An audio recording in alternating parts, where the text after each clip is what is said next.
মেদিনীপুরের তমলুকে একটি ধর্মীয় অনুষ্ঠানে আসেন রাজ্যের বিরোধী দলনেতা শুভেন্দু অধিকারী। এই ধর্মীয় অনুষ্ঠানে এসে সংবাদ মাধ্যমে মেছে দেয় তৃণমূলের এক কর্মসূচিতে ছবিতে জুতোর মালা নিয়ে প্রতিক্রিয়া দেন তিনি। সেখানে দুর্নীতিগ্রস্ত তোষণবাজ মুসলিম লীগ 2 তৃণমূলকে কেউ ভোট দেবে না।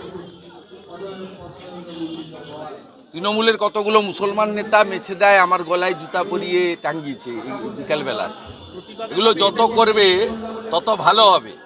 মেদিনীপুরের লোক দলমত নির্বিশেষে আমাকে ভালোবাসে, আমিও দলমত নির্বিশেষে মেদিনীপুরের লোকজনকে ভালোবাসি।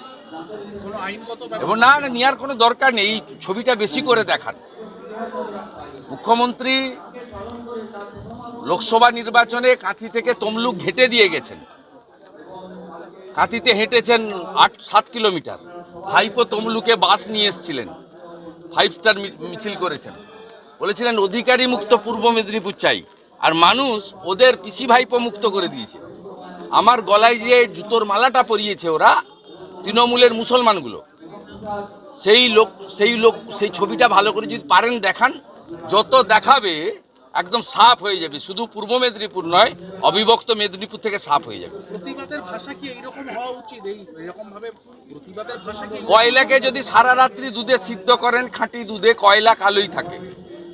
আর 1000 জন মিলে কুকুরের ল্যাজ ধরে টানুন, ছেড়ে দিন, দেখবেন বাঁকাই থাকে।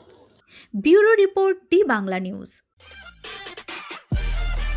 সব খবর সবার আগে পেতে আমাদের চ্যানেলটি সাবস্ক্রাইব করুন এবং পাশে থাকা বেল আইকনটিতে ক্লিক করুন, লাইক ও শেয়ার করুন।